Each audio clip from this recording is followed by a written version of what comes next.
There may be trouble ahead for Alex Kurtzman as the relationship between Secret Hideout and Paramount is perhaps more strained than we realise. And this might mean that actually Starfleet Academy is not as guaranteed as we thought. Welcome to Sci Trek, your sci-fi TV and movie channel.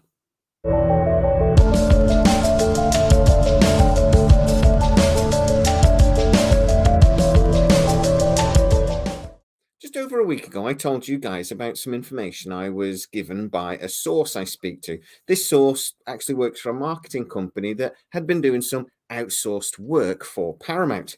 He was basically saying that from what he inferred from the conversation he had with some Paramount executives, that they were very, very keen for Metalis to be the future of Star Trek and not Alex Kurtzman. But then last week, we get the news dropped that actually there's going to be another live action series, Starfleet Academy, and that Alex Kurtzman will be co-showrunning that show. Now, this was a surprise to lots of people, including me, because it goes against everything we've been hearing for months. We have had lots and lots of rumors that actually the relationship between Paramount and Alex Kurtzman was strained. I've been hearing very personal things about Alex Kurtzman that I don't really want to share. But one main rumor that I've heard again and again and again is that Alex Kurtzman makes big promises and doesn't always follow through, and that certain elements at Paramount just don't trust him. So, how did he get Starfleet Academy greenlit? Well, one of the rumors, and again, this is not confirmed, we don't know this for certain, but one rumor was, and this was actually a rumor before Starfleet Academy was announced, that actually he was going to struggle to get Starfleet Academy greenlit because Paramount were very interested in Section 31, and they kind of wanted these two shows to go together. If he couldn't get Section 31 with Michelle Yeoh, then it was very unlikely he was going to get Starfleet Academy. A rumor, and again, this is just a rumor, is that he got Michelle Yeoh, or at very least, that's what he told Paramount. So again, one source in marketing is telling me he was amazed by this. Another source that actually works at a big agency in Hollywood with all the actors and everything else said to me he was amazed when this was announced. He said there were no whispers on the grapevine about Starfleet Academy. He said a show like this, as big as this, they would have heard something. The agents at the moment are all over big shows like this because they're desperate for that next big thing. They are desperate for contracts to get signed. They want deals for their guys.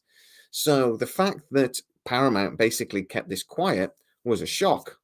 Now, this source actually also told me that 6 months ago, they genuinely believed Starfleet Academy was coming, but it had gone so quiet, it was just believed it had been cancelled. Mainly because, again, this rumor about the Michelle Yeoh thing. As soon as Michelle Yeoh, though, won that Oscar, she became one of the hottest properties in Hollywood. For the next 4 or 5 years, my guy says, she will be able to do pretty much whatever she wants. That is the power of winning the Oscar. So, the general belief was that why would she do Star Trek when she can do literally whatever she wants? But then it was dropped just over a week ago that Starfleet Academy had been greenlit. But the date was unusual because it was the end of March, early April, nearly a week before a big Starfleet anniversary. April the 5th is First Contact Day. It is the day that Zefram Cochrane took the Phoenix for the first warp flight. The Vulcans that were passing by noticed him and come down, and we had first contact with the Vulcan race, the first contact with any alien race. This was a big day, and Trekkies adore it. You only had to go on Twitter or other groups yesterday to see all of the memes flying around. So, again, speaking to the marketing guy, he told me, look, if they've announced this a week before First Contact Day, they must have Michelle Yeoh and they must have a ready to go plan for Section 31 because it makes no sense to announce Starfleet Academy a week before a big anniversary date like that in the Star Trek calendar. You would announce it on April 5th and people would go crazy. But he didn't. He did it a week before. So my guy's saying he must have Michelle Yeoh in the bag. and they're going to announce it on Wednesday because that's the only thing that makes sense. But Wednesday came and went, and we had no announcement and nothing from Paramount, except the whispers started again. People that work in the industry talking to me about things they've heard. So these are people that work directly with Paramount. These are people that work directly with some of the biggest marketing firms and some of the biggest talent agencies in Hollywood. They are saying that actually the relationship between Alex Kurtzman and Secret Hideout and Paramount is strained. That actually they would really like Star Trek to be led in the future by Terry Matalas, but that it's actually Alex Kurtzman that is kind of being resistant to that. Paramount have absolutely adored the response that Picard Season 3 has got. And they're looking at that and saying, look, that's what makes Trekkies happy. Look at the now huge campaign that is going on to get Star Trek Legacy on the cards. But again, it's Alex Kurtzman that's being resistant to that. Another thing is that Alex Kurtzman has been quite quiet about the success of Picard Season 3. He hasn't really got involved with any of the press briefings, etc., etc. He's allowed Terry Matalas to really push that. Is there a reason for that?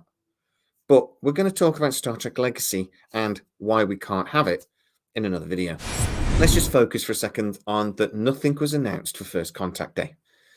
It makes no sense to me, and I don't work in marketing. It makes no sense to me that Starfleet Academy was announced when it was.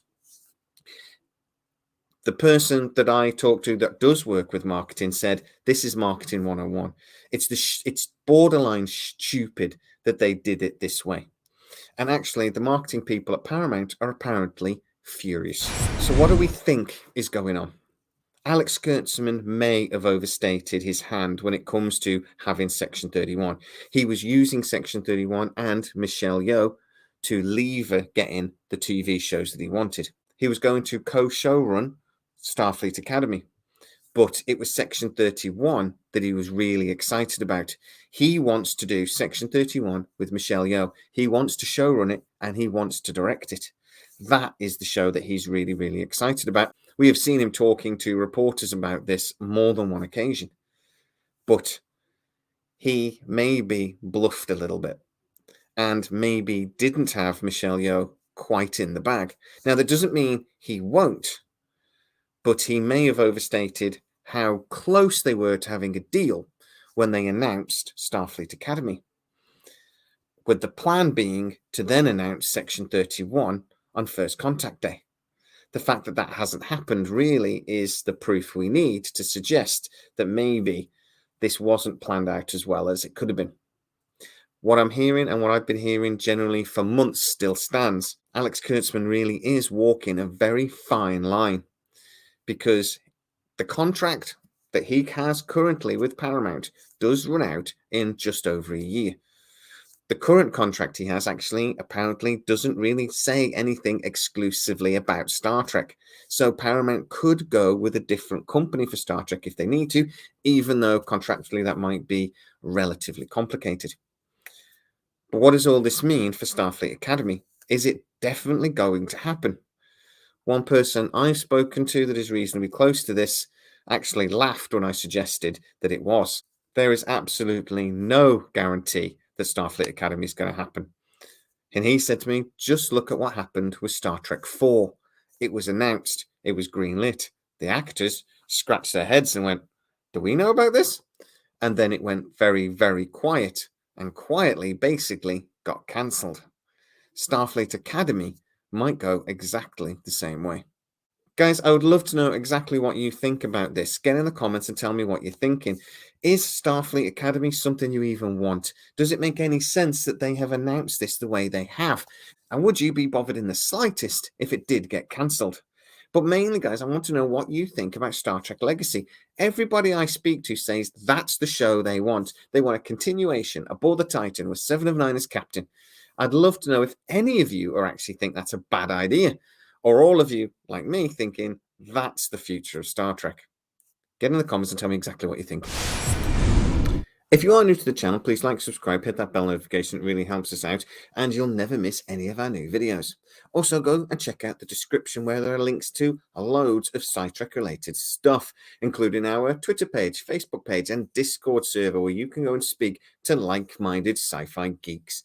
Also, there's our Patreon page where if you want to, for a small contribution each month, you can see most of our videos first and without the adverts. And it supports the channel. As always, please stay safe, and I'll see you next time.